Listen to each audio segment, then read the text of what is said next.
Back on ABC24 this week, let's talk about education now. A couple of things I want to get your opinions on, you guys. The first being Governor Lee making it pretty clear that he is going to go all in again on school vouchers. He's trying, God love him, since he pretty much got in office, to try and get expand this program. But it's just met with a lot of resistance, including from fellow Republicans. A lot of them come from public schools or public school systems that are really threatened by this move. But now apparently he's going to throw some more money behind public education as well, which might actually, as you, Laura, some reporting you did, might help MSCS, for example, with some of the buildings that need attention and some other capital improvement projects. Right. And so I'll say, this reporting comes first from Marta Aldrich at Chalkbeat, Tennessee, did a great story about this and sort of what this will mean, anticipating legislation being filed even November 6th, the day after the election, on this. So, last year, no one could really come to an agreement on what the vouchers looked like, and it failed. But something that was in the House bill was very much, here's some things for public education, right? For counties like Shelby and Davidson, where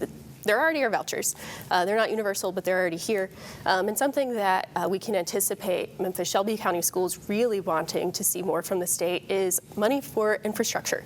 We're going to see soon, in the next couple of months, a new deferred maintenance bill that's definitely going to be twice, if not more than, the $500 million number that it's been. It's going to be at least $1 billion, if not more, where we take a look at that and determine what kind of consolidations do we do? What kind of closures are we looking at? What does this mean for the new school buildings that are in process that don't have the funding that they need at the price tag that the district has put them at? And so looking for additional infrastructure cash from the state to do these kinds of building upgrades as consolidation. Long overdue. Probably most people would say consolidation decisions are made is something we can anticipate. So, Otis, does this extra infrastructure money help the governor get his pet project over the finish line finally? I think it could. I think he has a better chance of doing this just because of the needs that not just schools here in Shelby County have, but remember, we just went through a horrible hurricane up in the east side. They need a lot of money. So if he can provide some money for all of that. But this is going to come down really to a political fight. And there's still a lot of rural legislators who are still not sold on this. And both sides have been doing some dueling polling here. The pro-voucher people are saying, the interest is high, but the anti-voucher people are saying, the interest is not that high. Well, I counted all of those, and I went to the Vanderbilt poll. And the Vanderbilt poll is one of the most reputable polls in town, in the state. It always has been. And it says that it's a split. 46% in favor of vouchers, 48% not in favor, within the margin of error. So this is still not a slam dunk. He's going to have to get some of these rural legislators to come on board, and I'm still not sure he's got them yet. He's got a lot of work to do. Deidre, let's move on to the other topic this week, and that had to do with the MSCS school board.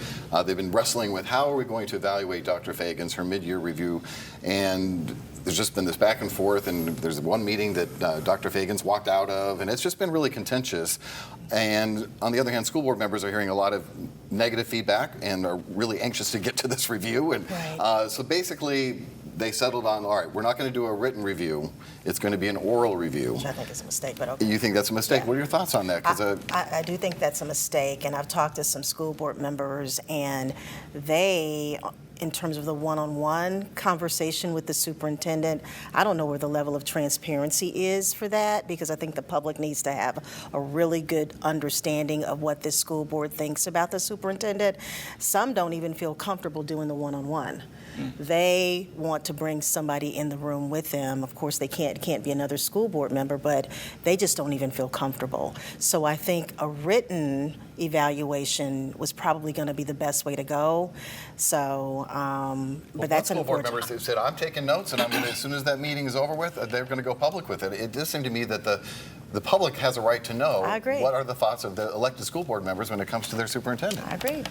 I want to point out here that I think, something that's happening is the board, in choosing its first superintendent as the consolidated district that is not from Memphis, that comes from a complete search.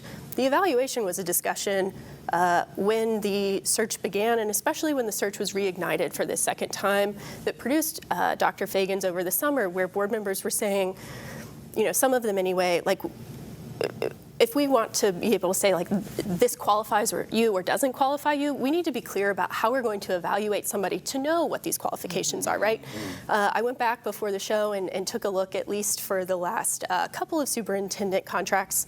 They called for this same stuff. What we didn't have at that time when Joris Ray was at the helm, and when interim superintendent Tony Williams was at the helm, was a board that had as much active interest in this kind of process as this board does now. Yeah. And so those informal evaluations were in the contracts for the past superintendents for the past 5 years. The public never got to know those. That's not to say that we shouldn't have some idea of what is thought about, especially to dispel some of this, is this a gotcha moment or not kind of conversation that's happening.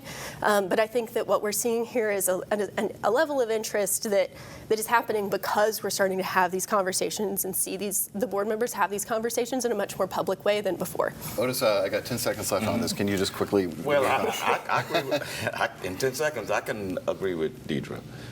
This needs to be a written evaluation, but there's just a lot of stuff going on over there at the school system right now. People are jumping ship, and it's in total disarray, but it needs to be as transparent as possible. That means it needs to be in writing.